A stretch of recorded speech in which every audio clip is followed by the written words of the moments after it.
ان میں سے بڑی شہزادی نے طویل لہجے میں اپنے حجاب سے کہا جہاں پہنچنا چاہتی تھی وہاں پہنچ. اس کی سننے کا مولا سجاد کی مکمل ہسٹری سنیے گا, مکمل بایوگرافی سنیے گا. جہاں پہنچنا چاہتی تھی مولا نے فرمایا کیوں؟ اب جانتے تھے اب لوگوں کو کیسے. انہوں نے کہا گزشتہ کئی راتوں سے میں ایک خواب دیکھا جس میں مجھے کسرا ٹوٹتا ہوا نظر آتا ہے, یعنی کہ ایران اور خراسان ٹوٹتا ہوا نظر آتا ہے. میں روزانہ جب یہ خواب دیکھتی تھی تو امیر المومنین میں پریشان ہو کے سو جاتی تھی کہ میرا ملک ٹوٹ رہا ہے. میں بڑی پریشان تھی. ایک رات میں خواب ایک نیوز آیا جس نے مجھے لشکر کے آنے کی اطلاع دی کہ فلاں دن خراسان پہ ایک لشکر آئے گا, وہ لشکر خراسان پہ آ کے فتح پائے گا. ان میں سے جب قیدی گرفتار ہو تو تم نے بتا دینا ہے کہ میں نسل نوشیروان, ہم تمہیں عزت و احترام کے ساتھ اپنے گھر بلائیں گے. خواب ختم ہو گیا. میں اس خواب کو دیکھ کے اور پریشان ہوئی. اگلی رات پھر خواب میں وہ نور آیا. ہمارے پریشان ہونے کی بات نہیں, ہم نے تیرے سفر کا مکمل بندوبست کر دیا. میں پھر اس رات پریشان ہوئی یہ کون ہے جو خواب میں آ رہا ہے. یہ مجھے خبر ہوئی کہ حجاز سے لشکر آ گیا ہے جس نے خراسان کو فتح کرنا شروع کر دیا ہے. خراسان میں جنگ کی چکی ہے. وہ کہتی مجھے وہ خواب کا جو اشارہ تھا وہ واضح ہوا. جس رات خراسان فتح ہوا اس رات وہ نور پھر ظاہر. اب جب وہ آیا تو وہ اکیلا نہیں تھا. یا میں نے خواب میں دیکھا کہ میری خواب کے اندر ایک نور کی عماری اتری. اس عماری کی چار طرف کے با عزت, با عفت, با طہارت مستورات. ان میں سے پہلی نے اپنا تعارف فرمایا کہ مجھے حوا کہتے ہیں, دوسری نے کہا مجھے حاجرہ کہتے ہیں, تیسری نے کہا مجھے آسیہ کہتے ہیں, چوتھی نے کہا مجھے مریم کہتے ہیں. میں نے کہا اتنی عزت دار مستورات میرے گھر میں. یا اس نور کی عماری کا پردہ اٹھا, ایک شہزادی باہر آئی. اس نے باہر آتے ہی اپنی گود سے ایک چاند نکال کے میرے ہاتھ میں رکھا.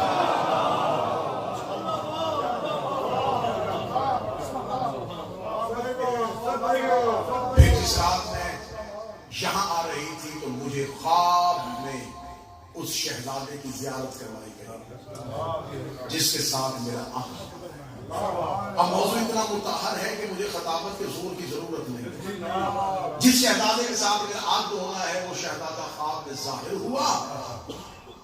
اتنا کہنا تھا بیوی دیکھ کر یہ تب سے بے چین ہوں اس شہنشاہ کو ملنے کے لیے. امیر المومنین مسکرا کہتے حسین باہر آ.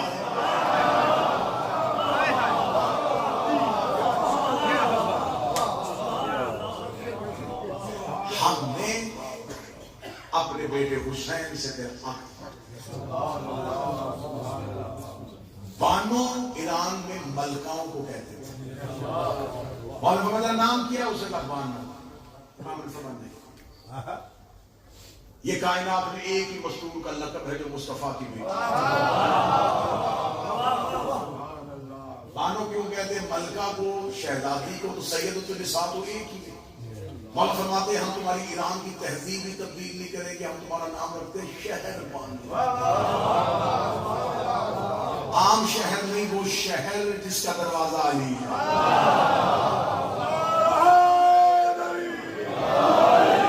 دوسری بہن چھوٹی یہان بانو. یہان بانو امام نے فرمایا ہم اس کا عقد اپنے بیٹے محمد بن ابی بکر سے. محمد بن ابی بکر کو علی نے اپنا بیٹا. اگر اس پہ آپ مجھے پوری تقریر کہیں تو اللہ نے نوح کا بیٹا شجرے سے نکال دیا. نوح نے پوچھا تھا میرا بیٹا ہے, فرمایا تیرے اہل نہیں. خدا نے کہا جو میرے پاس اختیار ہے میں شجروں میں ڈال بھی دیتا ہوں, شجروں سے نکال بھی. حضرت محمد بن ابی بکر کی والدہ اسما بنت امیس حضرت جعفر طیار کی زوجیت میں رہی. جناب جعفر طیار. پھر جب یہ بی بی جو ہے وہ پہلے خلیفہ کے عقد میں آئی اور پھر وہاں سے جب یہ مولا امیر المومنین کے پاس آئی ہے تو یہ 2 بچوں کو اپنے ساتھ لے. ایک محمد بن ابی بکر اور ایک بیٹی ہے ریحانہ.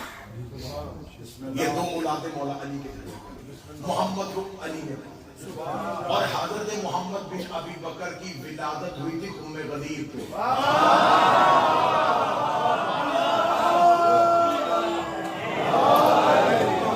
اسما بنت امیس نے رسول سے جا کے کہا تھا کہ یا رسول اللہ میرے ہاں بچے کی آمد متوقع ہے تو میں یہ سفر حج کا کرنا چاہتی تھی. رسول نے فرمایا تمہیں ضرور جانا ہے. محمد بن ابی بکر کے کان میں جو دنیا میں پہلی آواز آئی ہے وہ من کن تو مولا کی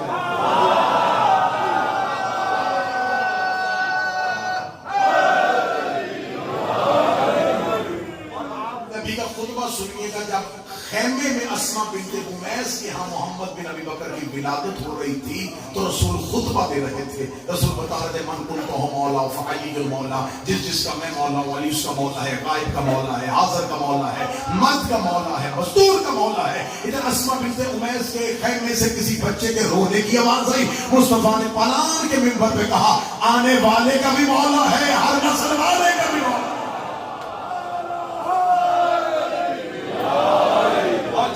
اسما بنت امیس جب مولا علی کے خیمے میں مولا علی کی بیعت کرنے کے لیے آئیں جو اپنے بچے کو ساتھ اور اپنے بچے کا ہاتھ علی کے ہاتھ میں. اب محمد بن ابی بکر سے عقد ہو گیا دھیان بانوں کا اور شہر بانوں سے عقد ہو گیا. شہر بانوں سے سرکار علی زین العابدین اس بیوی کے توسل سے دنیا میں ادھر محمد بن ابی بکر کے گھر میں ایک بیٹا پیدا ہوا جس کا نام تھا قاسم بن محمد. پھر قاسم بن محمد ابی بکر کے ہاں پھر ایک بیٹی کی ولادت ہوئی جس کا نام تھا فروا. ادھر امام زین العابدین کے گھر میں ایک فرزند ہے جس کا نام تھا باقر. اب ادھر سے قاسم کے ہاں فروا اور ادھر سے زین العابدین کے ہاں باقر. پھر جناب امام محمد باقر اور بی بی فروا کا عقد ہوا اور دنیا میں جعفر صادق.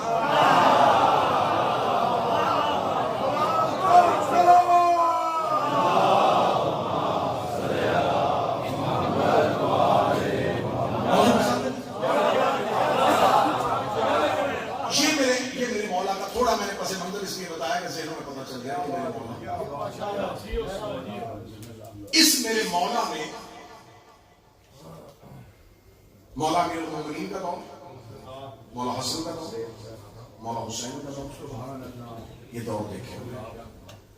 اس مولا کی خاصیت یہ ہے کہ بنی امیہ کا مکمل دور اس مولا کے دور امام میں. جب میرے مولا دنیا میں آئے تو اس وقت معاویہ بن ابو سفیان تخت اس کا دور. پھر اس کے بعد اس کا بیٹا یزید, یزید کے بعد پھر 40 دن کے لیے آیا معاویہ ابن یزید. یہ معاویہ بن یزید یہ وہ تھا جو یزید کا بیٹا تھا جس نے صرف 40 دن تک حکومت کی تھی. اور یہ سے پہلے دن یہاں کے ممبر پہ اس نے تخت پہ بیٹھے سے اس نے کہا تھا میں اس تخت پہ نہیں بیٹھوں گا, یہاں سے مجھے خون اہل اور اس نے کہا تھا اس کے جملے ہیں تاریخ میں ابن خلدون نے لکھے. اس نے اس تخت کے قریب کھڑے ہو کے کہا خدا میرے باپ پر بھی لعنت کرے اور میرے دادے پر بھی لعنت کرے. اور یہ کہہ کے گجرے کے اندر چلا گیا اور باہر نکلا. پھر مروان بن حق نے سوچا اس کا 40 دن کا. دیکھیں ہم یہ ہے شیعہ, یزید کا بیٹا بھی حق پہ آ جائے. یہ کوئی پیغام سناؤ کوئی میرے مذہب کے ان غیوروں کو جن کو بار بار غیرت آتی ہے نہیں جی نہیں یہ ہونا چاہیے یہ ہونا چاہیے. نکل آیا پاکستان میں نتیجہ کروا لیا تو نے بل پاس. کرو اب یزید کی عزت, کرو اب بنی امیہ کی عزت. ممبر آل محمد پہ پاکستان میں جتنی دیر رہا حسین کا کھایا ہے تو حسین کے لیے بولنا دشمنوں کی آنکھوں میں آنکھیں ڈال کے نیندے حرام کیا کہ قتل ہم کبھی بھی اس بل کو پاس نہیں ہونے دیں گے، کسی صورت میں اس بل کو پاس نہیں ہونے دیں گے۔ ہمیں پتا ہے یہ کب سے کوشش چل رہی ہے، کس کس نے اس کوشش میں شریک ہے، اور آل محمد کی عزت کے ممبر پہ بیٹھ کر اس سینے میں راز ہے، مجھے پتا ہے کہ اس ملت کے کس کس غدار میں سودا کیا۔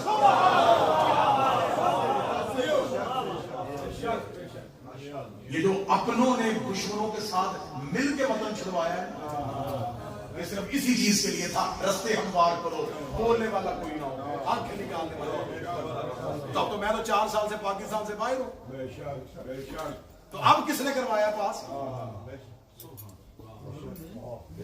کرواؤ۔ ہم پوری دنیا میں یہ کہتے ہیں ہم صحابہ کی عزت کرنے والے، لیکن ہمیں بتاؤ تو صحیح کس کی کرنی ہے؟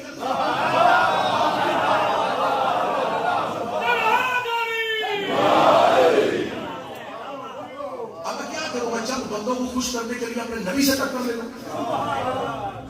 صحیح بخاری اٹھاؤ، حدیث نکالو، 2812 نمبر حدیث، 2812 نمبر حدیث ابھی اپنے فون سے نکالو۔ صحیح بخاری کی حدیث ہے کہ رسول نے کہا ہمارے یاسر تجھے باغی گروہ کا بل،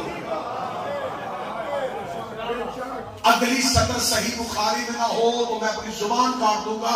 رسول نے کہا تھا عمار تجھے ایک باغی گروہ قتل کرے گا جبکہ تو انہیں اللہ کی طرف بلا رہا ہوگا۔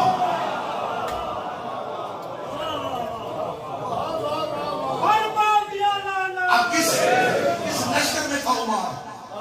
علی کے لشکر میں۔ علی تو عمار تو علی کے لشکر میں تھا، اور رسول کہہ رہے ہیں کہ وہ انہیں اللہ کی طرف بلائے گا۔ لہذا اب یہ دیکھیں، یہ ہے اتحاد کہ یزید کا بیٹا بھی اہل بیت سے وفا کرے، اسے اہل بیت کا احترام کیا، ہماری تمام کتب نے اس کو سلام کیا۔ اس نے 40 دن، اس کے بعد پھر مروان بن حکم آ گیا۔ مروان بن حکم وہ، اگر میرا کوئی اہل سنت بیٹھا، یہ وہ بندہ ہے جس کو رسول اس کے باپ سے مدینے سے، پھر اس کے بعد اس کا بیٹا آ گیا عبد الملک بن مروان، پھر اس کے بعد اس کا بیٹا آ گیا ولید بن عبد، یعنی کہ یہ 5 اموی بادشاہوں کا دور اکیلے سجاد میں لگا۔ آپ اس امام کا حوصلہ دیکھیں، کربلا کے بعد کربلا بچانا بہت بڑا کام ہے۔ آپ نے اس مولا کی حکمت ہی نہیں سمجھی؟ بھائی انہوں نے پوری سازش کے ساتھ جنگل میں لا کے رسول کا خاندان قتل کیا۔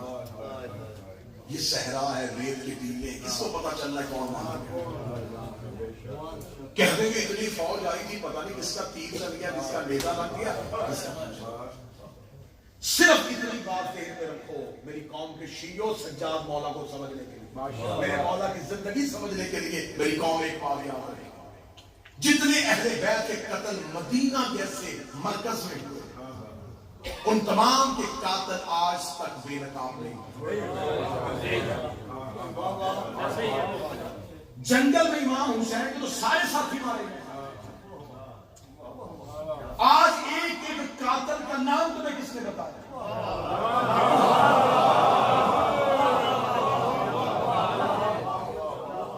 48,000 قاتلان حسین اکیلے مختار نے مارے، سب سے کم خدا 48,000 کا ایک ایک نام جگہ کس نے بتائے؟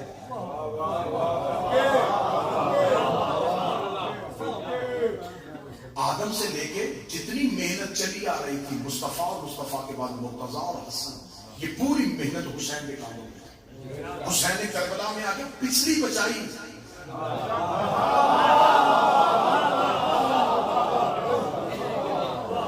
پچھلی محنت مولا حسین نے بچائی، اب بچ گئی۔ اب آدم سے لے کے حسن تک عصمتیں اور امامتیں اور نبوتیں محفوظ ہیں۔ اب بچانا حسین کا کام تھا، پہنچانا سجاد کا کام تھا۔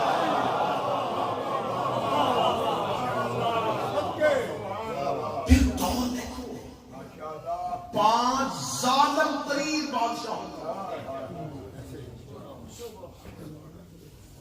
اگلی میرے مولا کہتی ہے، کہتے مولا سجاد کربلا میں لڑے نہیں تھے، لڑ نہیں سکتے تھے. سنو میرے مولا سجاد، یزید شام بیٹھا تھا، حسین مدینے بیٹھے. اس نے شام میں بیٹھ کے مدینے امام حسین سے بیعت مانگی. مانگی یا نہیں مانگی؟ اب میں پڑھوں مولا سجاد کی بات. 1 سال پورا مولا سجاد اس کے شام میں بیٹھے رہے، اسے سجاد سے بیعت نہیں مانگی.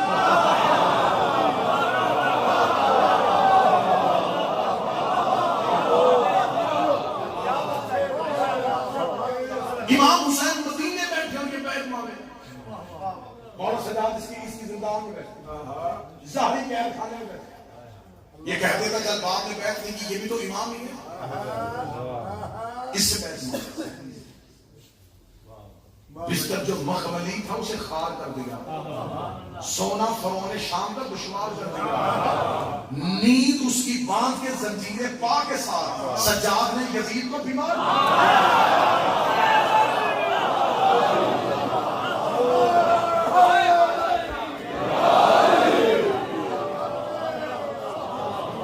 ملوکیت کو امام یہ سخت کیا. مولا سید الشاذلی نے یہ 5 دور دیکھے اور اب یہ کربلا سے چلے ہیں.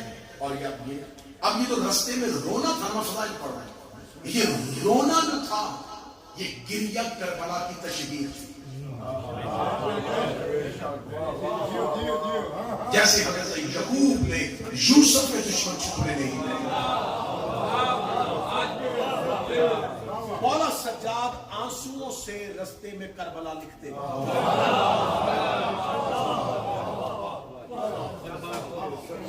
جب مولا زندان سے پلٹ کے واپس مدینے آ گئے تو اب کیونکہ یہ تاریخی واقعات اور تاریخی واقعات کا داد سے کوئی تعلق نہیں ہوتا، لیکن میں آپ کو 15 یا 20 کتابوں کا مواد آپ کو میں 40-45 میں دے.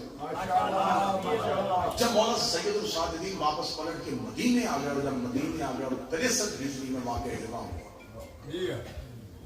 جب دوبارہ مدینے میں شب خون مارا گیا تو اس وقت مولا سید الشاذلی مدینے میں تھے. مدینہ کے باہر مولا امام علی بن ابی طالب نے اپنی زندگی میں مولا نے کچھ زمینیں خرید لی تھی امیر المومنین، اور مولا امیر المومنین نے وہ جگہ خرید کے مدینے کے بالکل ساتھ ایک اپنا گھر بنا لیا. اس جگہ کو کہتے تھے جمبو. یہاں مولا امیر المومنین نے جب 3 خلفاء اپنا دور دیکھ رہے تھے، مولا یہاں تھے. مولا نے وہاں پر زمینیں ہموار کی اور کاشتکاری کی. سب سے پہلے کپاس ارضوں میں علی نے جمبو میں کاشت کی. اس کپاس کی روئی علی گھر بھیجتے تھے جو زہرا چادریں بناتے. اس جمبو کی کپاس کی روئی کا بنا ہوا رومال حر کے ماتھے پہ.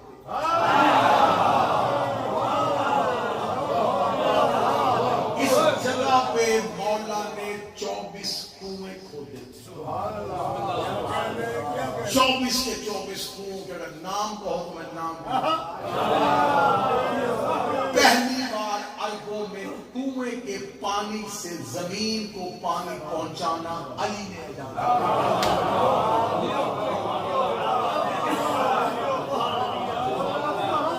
یہ 25 سال کا مولا علی کا خاموش دور نہیں تھا، ایک انقلابی دور، ایک تحریک تھی. مولا امیر المومنین نے جمبو میں اپنا گھر بنایا. واقعہ کربلا کے بعد سید الشاذلی اپنے خانوادہ سمیت جمبو میں رہے. یہ تھا حسین کے بیٹے کا ڈر کہ جب واقعہ ہرہ میں ولید ابن عقبہ کو یزید ملعون نے مدینے بھیجا تو اسے مکمل اختیار دے کے بھیجے، کسی کا احترام نہ کرنا. ابن خلدون سے شبلی نعمانی، شبلی نعمانی سے طاہر القادری، طاہر القادری سے سلیمان ندوی، اور سلیمان بن ندوی سے لے کے آج کے مرزا انجیری تک ان سب سے پوچھتے ہیں. سب کی کتابوں میں لکھا ہوا ہے، میں سب کی زمانت کے ساتھ کہہ رہا ہوں. 63 ہجری میں 1000 مدینے کی عورتوں نے وہ بچے پیدا کیے جو یزیدی فوج کی گناہوں کی وجہ سے. مدینے کی عورتوں کو یزید نے اپنی فوج پہ حلال کر دیا. مسجد نبوی کے اندر گھوڑے باندھے. خانہ کعبہ پر منجبیکوں کے ساتھ آگ غلاف کعبہ کو جلایا. اس ملعون ولید ابن عقبہ حاکم مدینہ نے کعبے کی چھت پہ کھڑے ہو کے شراب پی.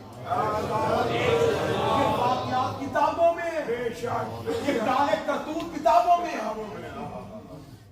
ہم سے سوال کرتے ہیں سیدہ کے دروازے میں آگ لگ رہی تھی، علی نے مدد کیوں نہیں کی؟ اللہ کے گھر کو آگ لگ رہی تھی.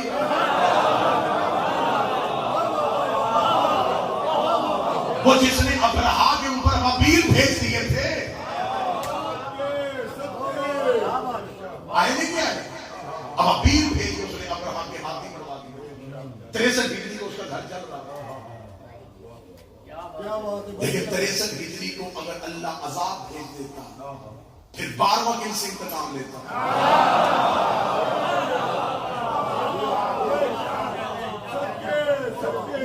بڑا وقت مختصر ہے، میرے سامنے تاریخ کھلی ہوئی ہے کہ 10 مدرسے اور مولانا سید الصالحین کی سیاسی تحریک کی، الویوں کی تحریک، محمد بن حنفیہ کی تحریک، جناب زید کی تحریک، ان میں گفتگو بھی جا سکتی ہے. میں بڑی جلدی میں اختصار کر رہا ہوں، ختم کر رہا ہوں. ولید ابن عقبہ نے جب یہ کیا تو مولا سید الصالحین کیا اور یزید نے ولید کو کہہ کے بھیجا تھا پورے مدینے پہ اپنی مرضی کرنا، علی بن الحسین کو رکھے. کیوں؟ محبت امام میں نہیں. اس نے کہا تھا کہ جتنی دیر سجاد شام رہا ہے میں ایک رات نہیں سویا.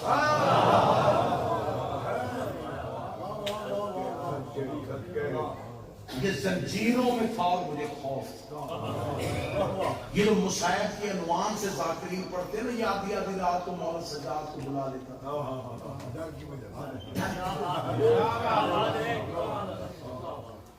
ہم مصائب کے عنوان سے پڑھ دیتے ہیں، نیند سے اٹھا دیتا تھا. امام کو نیند کیسی؟ امام کی آنکھ بند ہو جائے تو کائنات تو غرق نہ ہو.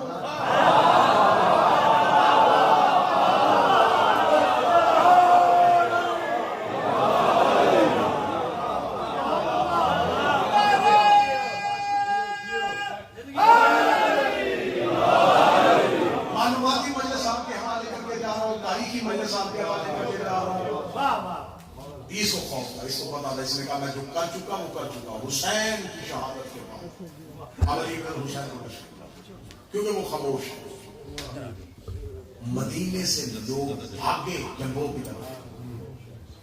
کیا ایک ہی جگہ میں پناہ مل سکتی ہے سجاد اور مولا سجاد اپنے گھر کے دروازے کھلوا دیے.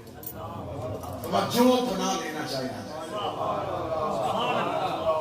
جب یزیدی لشکر ان مدینے کی عورتوں کا اور بچوں کا تعاقب کرتے ہوئے شمبو کی طرف گئے تو مولا سجاد تلوار لے کے بھگا گیا. لشکر یزید نے علی بن حسین کو دیکھا، تو وہی نہیں ہے کہ 2 سال پہلے شام قید ہو گیا ہے. امام تب میں تمہارا مہمان تھا، آج کے میرے مہمان.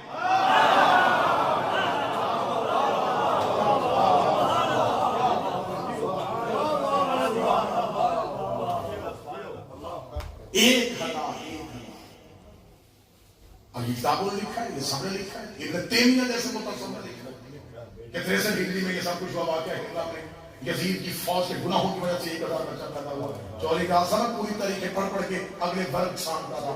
کسی اگلے صفحے میں لکھا ہو کہ مدینے کے بعد گڑھا کھول کے وہ بچے وہاں دفن کر کے مار دیے گئے. کسی نے نہیں لکھا، کسی نے نہیں لکھا کہ وہ زندہ کروا دیا گیا. سب نے لکھا پیدا ہوئے تھے، پھر آگے کہاں گئے یہ کسی نے بھی نہیں لکھا.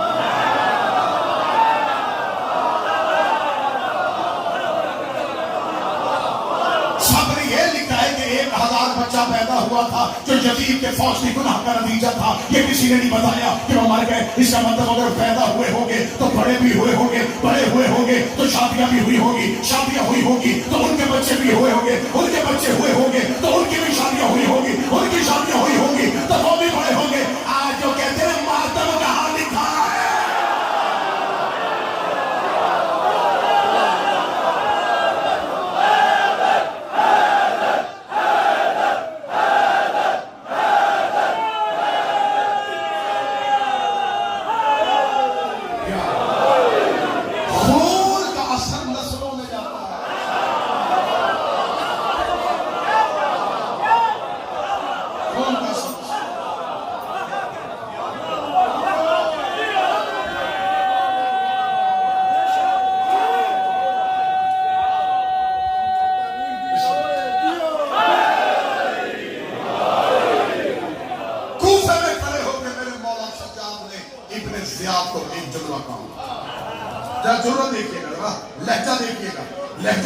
ملاحظہ کیجیے گا، ابن زیاد تخت پہ بیٹھا اور سجاد زنجیروں پہ ہے. ابن زیاد جب ابھی تقریر ختم کر چکا تھا، مولا سجاد نے پہلا جو لگا ادھر لکڑیوں کے ڈھیر سے نیچے.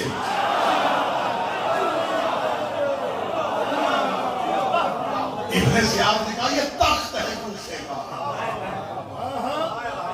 فرمایا لکڑیوں کا ڈھیر ہے. قید میں ہے سید الصادق، ضرورت دیکھنا یوں اس کی فوج کو دیکھ کے کہنے لگا یہ کیڑوں مکوڑوں کی فوج.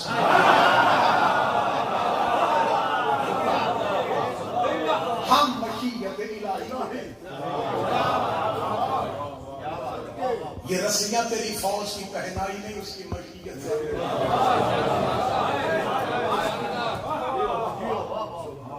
آج شیعہ ہو کے کہتے ہیں کڑی پہن کے مولا سجاد نے کون سا اپنی محبت سے پہنی تھی؟ مولا سجاد کا جملہ سنیں، سجاد فرماتے ہیں یہ کڑی ہم نے اللہ کی مشیت کی پہنی.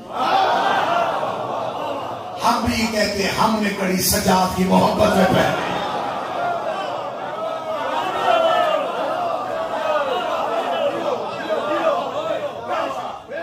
اب یہاں پر آ کے دیکھیے یہ بہت مشکل دور ہے. جب اس کو ہم کتابوں میں پڑھتے ہیں تو مجھے مولا کی قسم کہ یہ بہت میرے قد سے بڑا اونچا جملہ ہے، لیکن میں اس عقیدے میں پہنچتا ہوں 11 کی محنت ایک طرف، اکیلے سجاد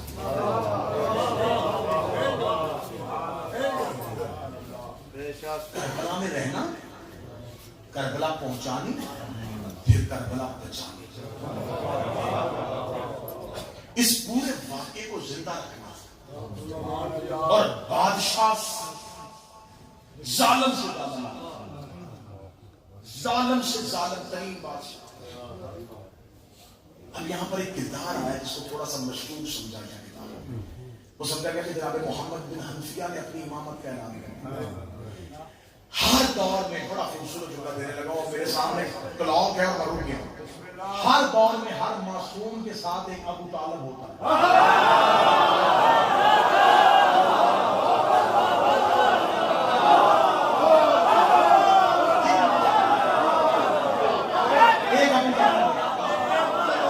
جو ظالموں پر رخ اپنی طرف کرواتا ہے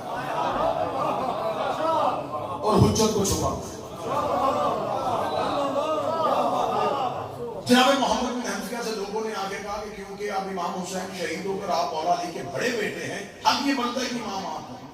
محمد بن حنفیہ نے امامت کا اعلان نہیں کیا، لیکن توجہ لوگوں کی اس طرف مرکوز ہو گئی اور سجاد سے نگاہیں ہٹ گئی. امامت کو محمد بن حنفیہ نے فرصت دے دی، مہلت دے دی. لوگوں کی نگاہیں اپنی جانب، امامت کا اعلان نہیں کر رہے، کوئی اعلان نہیں مانگا. اور مکے میں حج کے دنوں میں لوگوں نے کہا اب خطبہ تو وہاں اس نے دینا تھا جو امام، اور حج آ گیا کربلا کے بعد، اور اس حج میں سجاد بھی ہے محمد بن حنفیہ بھی ہے. اب اتنے سالوں سے محمد بن حنفیہ مولا سجاد کو بچا رہے ہیں. لشکروں کی طرف توجہ اپنی طرف، لوگوں کی نظر اپنی طرف، تحریک اپنی طرف. جب حج آیا تو اب لوگوں نے کہا اب پتہ چلے گا. اب محمد بن حنفیہ کے معنی والوں نے کہا کیونکہ خطبہ امام دیتا، خطبہ آپ نے مولا سید الصادق کے معنی والوں نے نا خطبہ تو امام زین العابدین نے. بسم اللہ. امام زین العابدین نے جناب محمد بن حنفیہ کے دیکھ کر کہا چچا آپ کیا کہتے ہیں؟ اب جناب محمد بن حنفیہ کتنا مشکل دور تھا اہل بیت کا. جناب محمد بن حنفیہ دیکھ کے کہتے ہیں فیصلہ حجر اسود سے کروا دیں.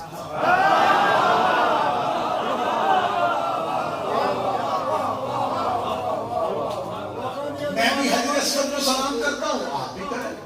حجر اسود جس کے سلام کا جواب دے وہ حج کا خطبہ. جناب محمد بن حنفیہ نے سلام کیا، حجر اسود خاموش. سجاد نے بھی دیکھا ہے حجر اسود، حجر اسود اپنی جگہ سے مولا سجاد کے لبوں کے قریب، سجاد نے بوسہ دیا، وہ اپنی جگہ پہ واپس آ. اب لوگوں کو پتہ چل گیا اصلی معاملہ یہ. اب اس دور میں اتنی لوگوں کے ذہنوں میں الجھن تھی کہ مال کے اشتر کا بیٹا ابراہیم جب مختار اس کے گھر جا کے منتیں کر رہے ہیں کہ میرے ساتھ چل. انتقام لے حسین کے قاتل. وہ کہہ رہا کہ نہیں، جب تک امام حکم نہیں دے میں نہیں سکتا، میں تلوار نکالوں گا جب تک امام حکم نہیں دے. جب مختار نے سمجھا، مختار بڑی عقل کامل کے مالک، مختار نے کہا مولا اس وقت مصلحت خاموش ہے، ہماری تحریک سے میرا مولا راضی ہے، لیکن اگر حکم کریں گے تو بنی بھیا تو فوراً قتل کروا دیں کہ جتنا کچھ کروا رہے ہیں سجاد کروا رہے ہیں، تو لہذا مولا کو نہ زحمت دے، مولا نہ بولے، مولا خوش ہے. ابراہیم بن مالکیس نے کہا نہ میں مالکیس پر پڑے، میں امام کے حکم کے بغیر. پھر جناب مختار نے آخر تھک کے کہا کہ سرکار اکیلا مدینے جا، اور مولا سجاد سے تنہائی میں جا کے اکیلے ابراہیم بن مالکیس پر آئے، اور رات کے وقت مولا سجاد سے آ کے مل کے کہا کہ مولا مجھے بتائیں میں مختار کا ساتھ دوں. اب مولا کا حکمت بھرا چلنا سنا. مولا نے فرمایا میں نے اس امر کا اختیار محمد حنفیہ کو دیا.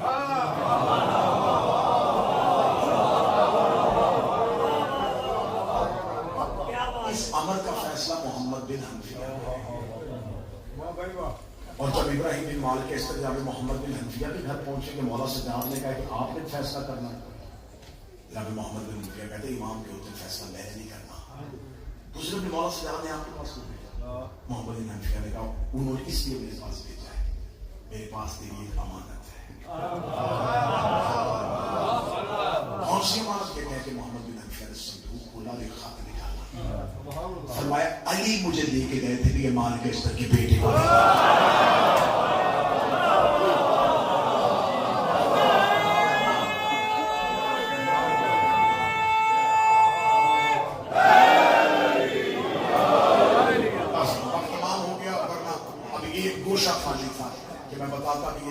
صحیفہ سجادیہ ہے، صحیفہ کاملہ، مولا سجاد کی دعاؤں کا ہوگا. بس سجاد مولا کی دعا کے لیے ایک جملہ سمجھ لو کہ معصوم فرماتے دعا مومن کا ہتھیار ہے. مولا سجاد نے دعاؤں سے کیا انقلاب پیدا کیا تھا. یہ زندگی باقی ملاقات باقی 22 ستمبر کو نیلسن میں حاضری ہوگی. پھر انشاءاللہ آپ کے سامنے جی بھر کے ذکر ہوگا. اب کیونکہ اذان مغرب کا وقت ہوا چاہتا ہے ولی مشاہد کے ساتھ کلمات بھی ادا کرتے ہیں. کوشش ہے کہ مولا سجاد پہ جتنی معلومات ہو سکے ان کے بچوں کی، عمران بھائی کی اور اس انجمن کے تمام لوگوں کی اعتراض فرمائے. جب مختار جب جناب مختار نے 17 جناب مختار نے جب عمر ابن سعد کا سر بھیجا نا سجاد، مولا سجاد نے مختار اللہ تیری آنکھوں کو ٹھنڈا.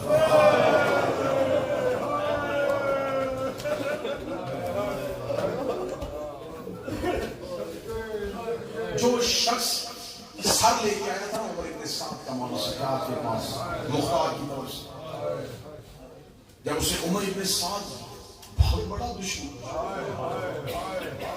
جب عمر ابن سعد کا سر دیکھا تو مولا سجاد کھانا کھا. مولا سجاد نے آسمان کی طرف کہا اللہ کا وعدہ سچ ہے، اللہ کا وعدہ سچ ہے. اس سپاہی کا وعدہ کیا وعدہ؟ فرمایا جب میں اس ملعون کے دربار میں گیا تو یہ ملعون میرے باپ کا سر تشت پہ رکھ کے کھانا کھا.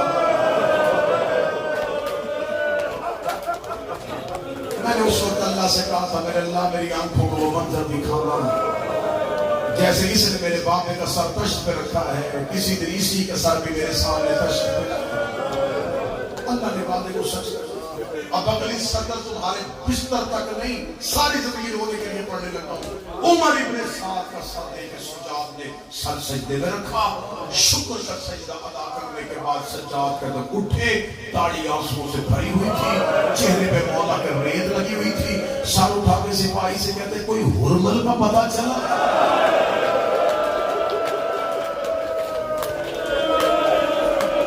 بس یہاں سے مسلم شروع کر دیا. مولا سجاد نے پوچھا کوئی حرملا کا پتہ چلا ہے؟ مختار کے سپاہی نے کہا مولا ڈھونڈ رہے اسے. یہ سپاہی واپس آیا، مختار اٹھ کے کھڑا ہوا، کہہ بتا جب میرے مولا نے عمر ابن سعد کے سر دیکھا خوش ہوئے. سپاہی کہتا بڑی دعائیں دی تجھے مولا نے. کہتے مختار اللہ تیرے دل کو ٹھنڈا کرے. میرے مولا نے شکر کا سجدہ بجا لایا. مختار کی داڑھی آنسوں سے بھری. کہتا شکر ہے میرے مولا نے میری محنت قبول کی. سپاہی رو کے کہتا وہ پوچھ رہے تھے کوئی حرمل کا پتہ چلا. یہ سننا تھا. کتابیں کہتے ہیں مختار نے یوں سر سے امامہ اٹھایا. کہتا اب یہ سر پہ دستار تب رکھوں گا جب حرمل کو گرفتار کر لوں. پھر اس نے فوجیں دوڑا دی. اس نے کہا زمین کے اندر سے نکالو. مجھ سے میرے مولا نے حرمل کا پوچھا ہے. اس نے کہا نہیں گھر آنا نہیں کسی نے کھانا کھانا ڈھونڈو حرملہ کو.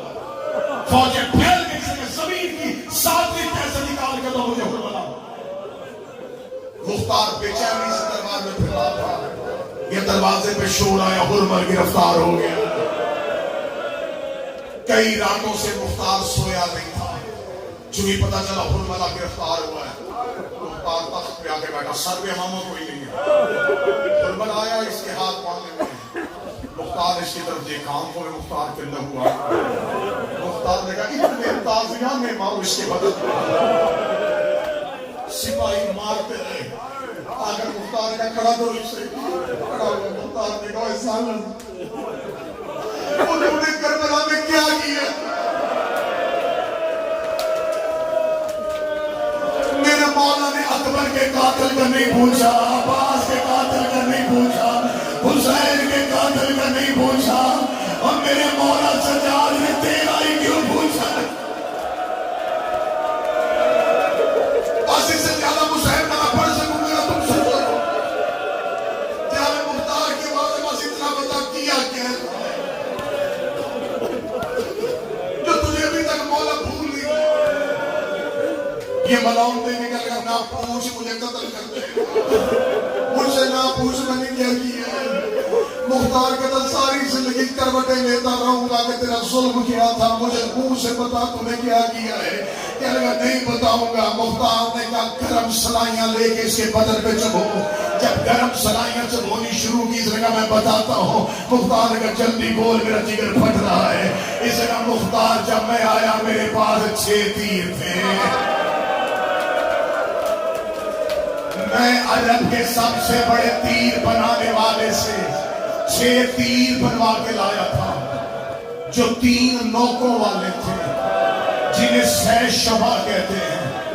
یہ ہرن کی ہڈی سے بنے ہوئے تھے. میں نے انہیں کئی دن زہر میں بجھایا ہوا تھا.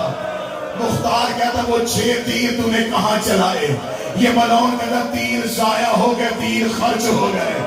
اس کا پہلا تیر کہاں چلایا تھا. یہ دیکھے گا تو مجھے قتل کرے گا.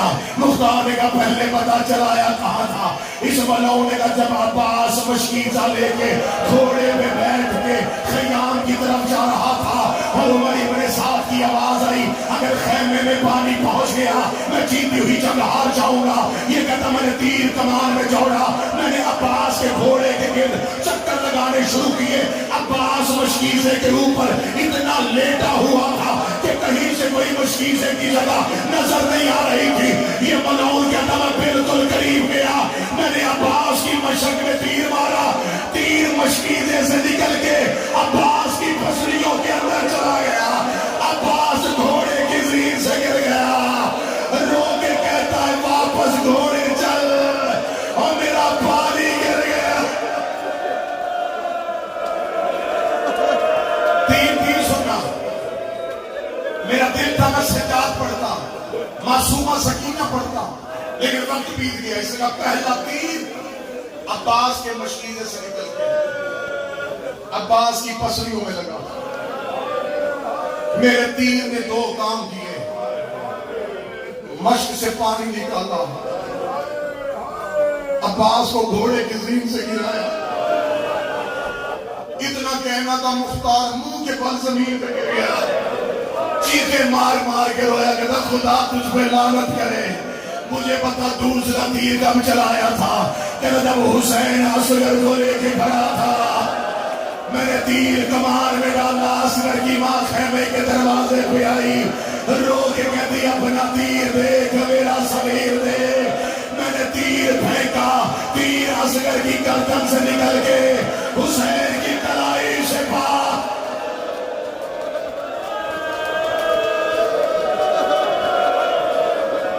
چیخے ماری مختار، ماتم کیا مختار نے۔ اب اللہ جانے تم برداشت کرو یا نہ کرو، اللہ جانے تم جملہ سمجھو یا نہ سمجھو۔ میں سطر پڑھنے لگا ہوں جس نے قبر کی آخری رات اگر رونا ہے۔ مختار کہتا میرا پھٹ جائے گا جگر، پہلا تیر تو نے غازی کی مشق پہ مارا، دوسرا تو نے اصغر کی گردن پہ مارا، اور ملعون بتا تیسرا تیر کب چلایا تھا؟ یہ ملعون دیکھ کے کہا جب حسین بہن سے ملنے کے لیے خیمے کی طرف جا رہا تھا، میں زینب کے خیمے کے قریب ہاتھ لگا کے بیٹھا تھا، ادھر بہن کا دروازہ آیا، میں نے تیر حسین کی پیشانی میں مارا، حسین کی پیشانی پہ تیر لگا، حسین نے گھوڑے کو واپس کیا، روکے گا میری بہن مر جائے گی، مر جائے گی میری بہن۔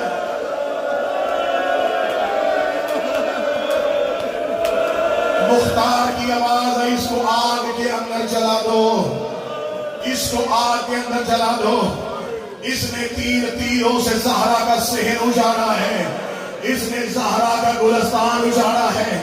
مجھے میرے بھائی نے بڑی محبت سے حکم دیا تھا میں قاسم نہیں بنوں گا، مجھے ایک جملہ اس سکینہ کا پڑھنے دینا جو سارے رستے اصغر کے قاتل کے ساتھ چلتی آئی ہے، جو سارے رستے میں اصغر کے قاتل کے ساتھ بولتی آئی ہے۔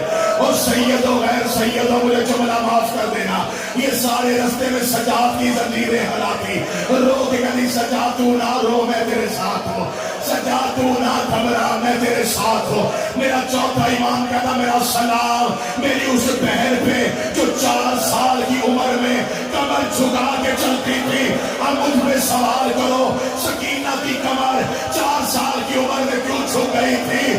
زہرا کو ایک تازیہ نہ لگا تھا، وہ دائیں ہاتھ سے تصویر نہیں پڑھ سکتی تھی۔ 11 محرم سے لے کے شام کے زندان تک شمر کے ہاتھ میں لوہے کا تازیانہ، یہ ہر موڑ پہ حسین کی سکینہ پہ اتنا ظلم کرتا، رو رو کے کہتی چاچا غازی میری پسلیاں شہید۔